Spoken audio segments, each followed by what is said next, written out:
You know how sometimes I want to say in anime, but I guess sometimes it happens in regular shows too, you get this one random episode in between big plots and big energy shifts that are just kind of filler, just kind of lighthearted.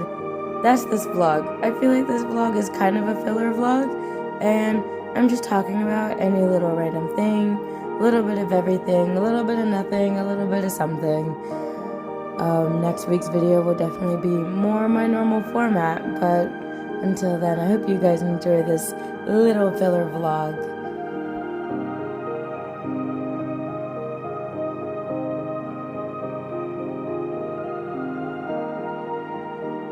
Howdy-om! Welcome back to my channel. I can always tell when I am in my follicular phase. I mean, obviously just from the fact that I'm bleeding, but also from the other fact that I just feel like I can do anything and everything, and I feel like I like to try my best to prepare for my luteal phase, and I have a focus now. My primary focus is, I don't know, I have such mixed feelings about exercise sometimes, because to like lose weight, it's like, yeah, you have to do a lot of cardio and stuff like that, and I feel like I've been doing a lot of everything with like not a lot of progress. I know it takes time, but I feel like pretty consistently working out since like January, and a part of me is wondering if just like exercise stimulates cortisol the same way caffeine does, in the same way falling asleep after eating does, like it puts stress on the body. I feel like I've constantly been sore for months, and a part of me is kind of like, you know what, I feel like I need to break. I feel like I need to take a break, let my body not be sore for a while, and like focus on de-stressing. Because just cortisol is a hormone, and it just makes you hold on to a lot too. Like, some people lose weight because of stress, some people gain weight because of stress. I learned this past year that I gained weight because of stress, and to some extent I haven't really fully, I feel like, de-stressed, if that makes sense.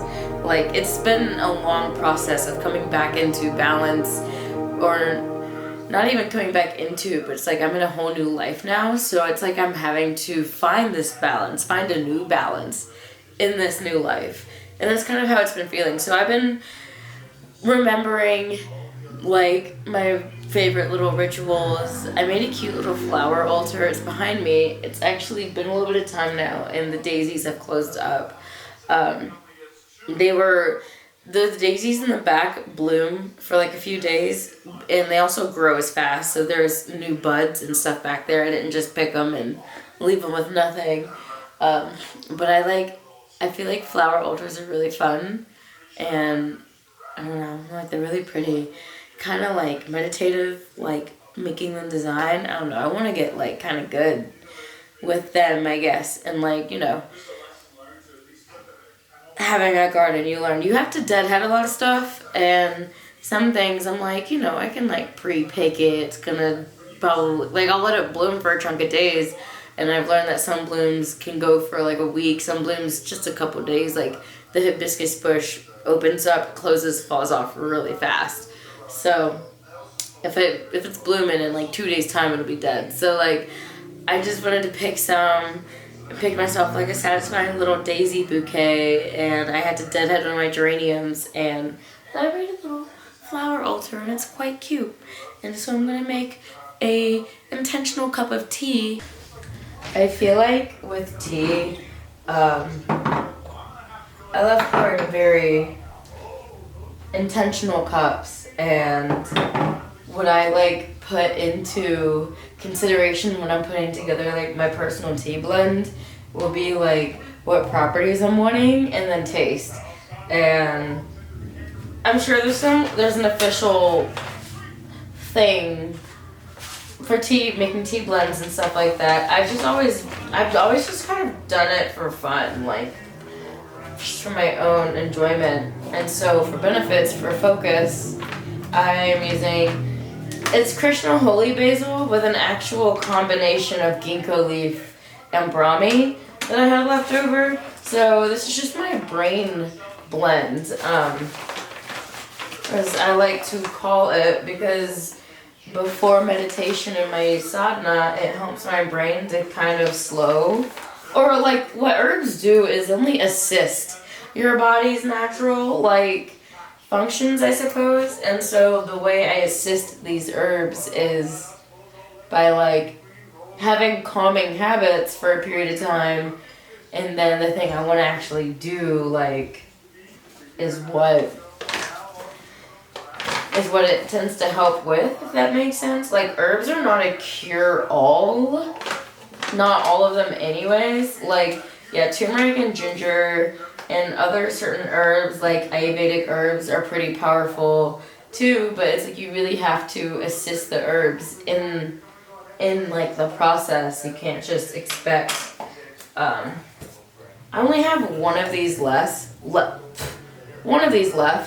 It's a adaptogen stress relief with Tulsi and rhodiola, and Tulsi is also good for the brain.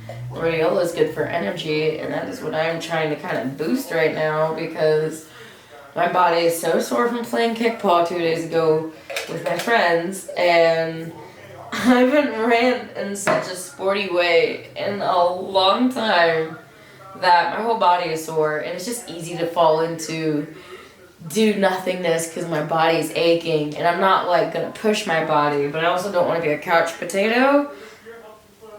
So making this intentional blend, and I'm going to journal. I'm probably gonna pull a card, just get a little bit of insight, just doing a little bit of grounding today and really this week.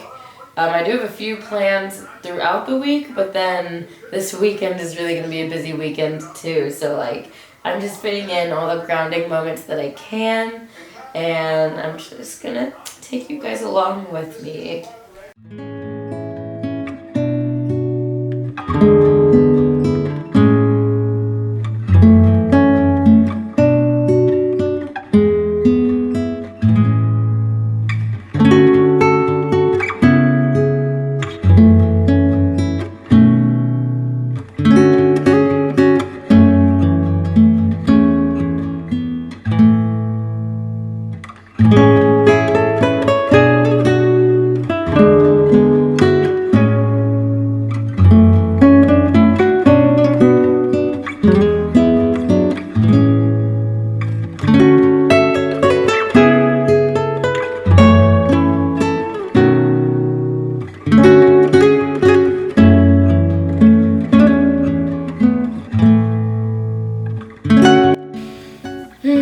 These little rituals just bring me back every time. Like, it's nothing crazy. Just burn a little incense, have a flower altar.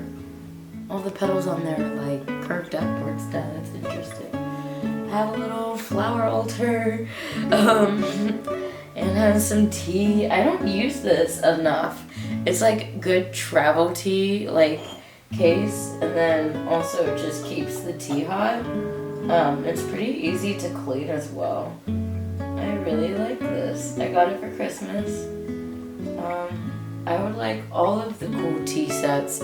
Like, I've seen tea sets where you have like that or something similar, like a kettle on a platform, and you put a candle under it, and you just use that candle, and that candle boils the water in there, and it's just a lot of cool mechanisms, and it just seems like super ritualistic, and I love rituals, so I just thought it'd be cool to get something like that someday. But I've come to this conclusion with books. I have so many books. I have that problem where I buy more books than I read. So like, I have a full bookshelf, and I want to say there's like one stack that I've read the books, and the rest either started or just haven't read yet. And I feel like just when I first got into spirituality and all that stuff, I feel like a lot of people were reading self-help books, Deepak Chopra and other authors and stuff like that. Felt like those were the books you had to read. So I think out of habit, I kept buying these books thinking like, ooh, this will be insightful, get some information. But after a while, it starts to get redundant, and you just aren't really learning anything. You're just reading because it seems like that's what you should be reading. But then when I got my yoga teacher training and I started reading like the Yoga Sutras of Patanjali, and I learned about the Bhagavad Gita, and I actually have a translation by Swami Satchidananda as well that I plan on reading soon. And I learned about like Ayurveda and breath work and meditation, and I got from there led me down the path of getting into or just wanting to understand, I guess, like Hindu mythology. I feel like that's not even a proper term because it's a little bit different from like Roman Greek mythology, because all of the deities stem from Ishvara, just one god, but they all have their different essence, wisdom, representations, embodiment, all of that. But I got into reading about Shaktism and Shiva Shakti, a little bit on Tantra, diving into yoga and the goddesses, stuff like that. Just all of those things. And I'm like, those are the books that I'm like, I get excited to read those books, and then add Paulo Coelho and his amazing books. That I learn so much more out of those books than I do out of self-help books. And I don't know if that's an ADHD thing or not, but I've pretty much given up on like self-help. Like, I picked up a few books because they were kind of pretty on the cover, but I'm just like, I read them and I'll finish the book, but like I'll retain nothing. I read Becoming Supernatural. I spent the whole winter on that book, and I got to the last chapter, I didn't even finish it because it's so dense. And I feel like unless I'm doing those specific exercises out of the book like every day, just like I know what he's talking about, but it also just like as soon as I close the book, brain doesn't really think about it. But then there are lessons I've learned out of The Alchemist by Paulo Coelho, and it's just sat with me for so long. And it's just like, maybe I just need storytelling and fiction. Like, I remember, I like the way that Swami Satchidananda's translations and books are written because he speaks story-based. I'm also convinced that if Swami Satchidananda was alive now and probably got like a medical diagnosis, that man would also have ADHD or the tism or something, just because of stories of him and how people would recall him to be very strange and childlike. And those are kind of comments that I get to, like, and stuff like that, where I'm like, that's pretty, I feel like it's a little bit common with like neurodivergent brains a little bit. It's almost like slightly childlike and stuff like that. And I'm just like, I don't know, I'm just convinced because he writes books that my brain just remembers like the way that he teaches. So I've just been a lot more excited about reading lately, and it's felt so good to just kind of read what I want to read. Yeah, like, it's funny because the back of this book says transform your life, rewrite your destiny. And it sounds like a self-help line out of a book, but it's a story, and you just, like, little passages out of this book. Like, there's one about bamboo while he's, I think, in a train station working on a Sudoku, and he learns about how bamboo, once you plant the seed, takes 5 years before you even see it shoot up because it spends 5 years rooting down, and then after 5 years it just grows.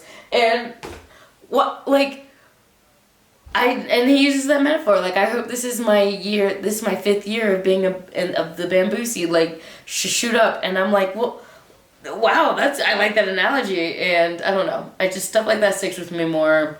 And it's a nice little discovery, I guess, self-realization to be able to enjoy reading, because I enjoy reading so much. It was just like reading the wrong books that don't get me that excited, so I don't read that often, but I've been carving out more time to read, and that feels really good. And just other stuff, other things. I'm just regrounding through yoga. Sometimes I tend to neglect yoga nidra in my practices, but then when I do yoga nidra, I'm like, yes. Like yoga nidra is an amazing practice to even just, it just de-stresses. It's a practice of pratyahara, which is the 6th limb in the 8 limbs of yoga, and that sense withdrawal. And sense withdrawal is kind of like your senses connect you to your outwardly like desires and stuff like that. And so when you withdraw from the senses, you just kind of withdraw from the things that the ego is trying to process in the outer world, and it just forces you to go inward. And another way of looking at it, the koshas are energetic layers of the energetic body. There's like 4 or 5 layers of the koshas beneath the physical, apart from the physical body. And Yoga Nidra, the way that integral yoga taught me was it moves you through the physical body out into the energetic bodies, and that's how it feels. It's an amazing practice. And so now I'm like, all right, I need to put a big focus on this. The combination of asanas that balance the nervous system, and then yoga nidra following, and the breath work and meditation, like it's just pure medicine. And it's not like I rediscovered it, but it does feel like I rediscovered it, because I don't know, just getting back into adding yoga nidra into my practice, which is deep relaxation or yogic sleep. And it's just been potent. So I've just been following this trail of potent practices, grounding practices, to find a new sense of balance in this new life. Like I keep saying I'm trying to get back to, but I'm like, no, that the past doesn't exist. A year ago I was in a townhouse, now we're in a whole house, and we have more space, new habits, new understandings, new ideas, not the same person. So just have to adjust and accommodate. And it's, I feel like, you know, physically and metaphysically planting seeds and just going to watch it grow and let it become habit and stuff like that. So very exciting time, very exciting energy that I'm in. And it's nice to start in the beginning of my hormonal cycle. So it does feel like I am sacredly, through my womb wisdom and hormonal, just, I don't know, the bodily wisdom that fluctuates during times from my luteal going into follicular. I'm like, all right, we know what to do, and we're gonna go do it. So that's how I'm feeling. So today's been a day. I haven't filmed much of it, only because sometimes when I get a momentum going, I'm scared of like having to think about whether or not I'm like, I want to film or not, because when I do that, it'll affect my momentum. So I've just done a lot of things that were on my list, sitting on my list of things to do since like the winter time. Like I uploaded some jewelry to Depop that I made over the winter. It's not a lot, it's literally like 5 necklaces, but they took some time to put together, so they're really like nice necklaces. And I finally like put them on Depop, and I finally moved my craft things into this room, and I'm so happy. I'm like looking around this room and I'm like, this is truly my happy place. I have yoga, I have tea, I have a little altar space where I can journal and read, I have a hammock and plants and crafts, and like if I had to be stuck in one room for like any reason forever, it'd be this room. That's why I'm always like filming in it. Like I literally am in this room for such an amount of time. And big yawn. And I did some cleaning. I changed the dishwasher out twice. I made dinner, and I did something else too. But like just a lot of productivity, a lot of moving, tasking, and it felt good until after dinner. Phil and I went for a walk. It's been nice after meals to like go for a walk. It's good for digestion and all that stuff, because it's better than just sitting down for a long time. But on our walk, I fell down the stairs, and like there's cobblestone in part of this path in downtown, and like I missed a step or something. My foot slid. I don't even know what happened. Phil was like, you might have missed a step, and like hit a rock. So the cobblestone is really uneven. Like it's really like chunky, uneven little, you know, rocks out of the ground and stuff. And my foot, when I say it didn't wobble, but my ankle, it felt like in a cartoon when something's like whoop whoop, it felt like my ankle did that 3 times, and then I fell. And I didn't actually initially feel like I had any pain in my wrist, but my wrist is like slightly a tinge of soreness. But my ankle hurts and it pops, which is apparently not a good thing. I sprained my ankle before, and back in middle school when I did cheer, I sprained my right ankle, and it permanently like has a pop. And I don't know if I sprained this or not because I can walk, and sprains are terrible. And like after the initial adrenaline, because we walked back, I sat down for like 5 minutes, walked back, and just put ice on it. Was like sitting on the couch, and as like my body was relaxing, it actually was hurting more, and like my ankle is uncomfortable, and it's enough of a discomfort to deter me from like plans I had for the rest of the evening, which kind of like is like, but I can do yoga nidra, and I can read, and I can take a bath. So that is what I'm going to do.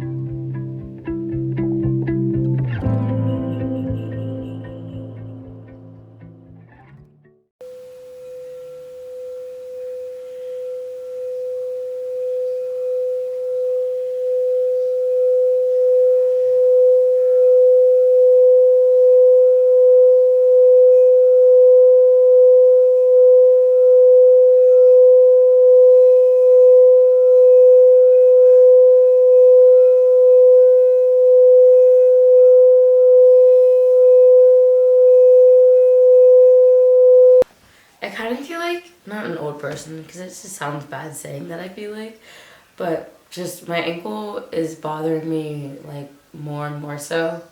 So I really feel like I wish I had some time off because I don't, and I got today off, so I probably won't get tomorrow off. I don't know if my ankle will get a chance to heal. Just for the simple fact that like I hope it's just soreness, but I can't sit crisscross like bending my foot in any way other than just right side up like hurts and is uncomfortable. So I am just going to surrender to some yoga nidra and trying to do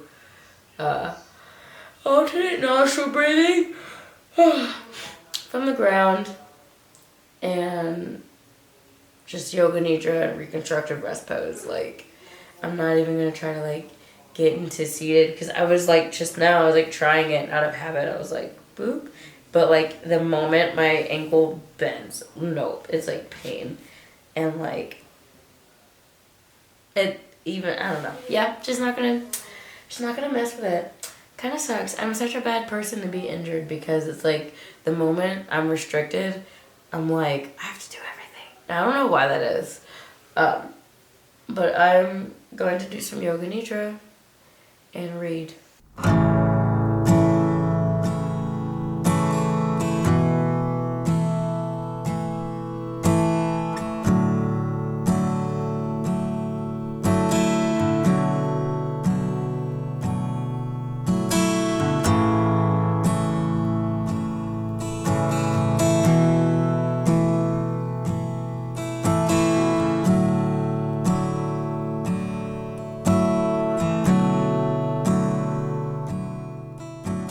Planning on just trying my best to work on having more consistent energy. My ankle is feeling a lot better. It's not 100%. It's like 85%. Certain angles and certain ways of walking still kind of a little twinge of pain, but it's like mostly better. Haven't worked out yet. And a part of my brain just like, your ankle hurts, what are you gonna do? And it's like, there's stuff I could be doing, but I have the problem of if I sit down for too long, I'll just go to sleep. It is in my nature, in my like not saying heavy as in my body, but just I have a heavy nature, and if I'm stagnant for too long, I literally am just like, brain's like, okay. And yeah, I just woke up from a nap, basically. And now I'm like, what am I going to do with myself? But yeah, my ankle's fine. And my brain's kind of like drawing a blank a little bit, I'm not gonna lie. I've been doing mostly yoga nidra this week in terms of my sadhana. And yeah, I know I talked about some realizations earlier in this video, and brain is a blank. I don't know, brain's a blank right now. And I'm just gonna end this video here. And thank you guys for watching this video, and I'll see you guys in my next vlog. Om Shanti Shanti Shanti.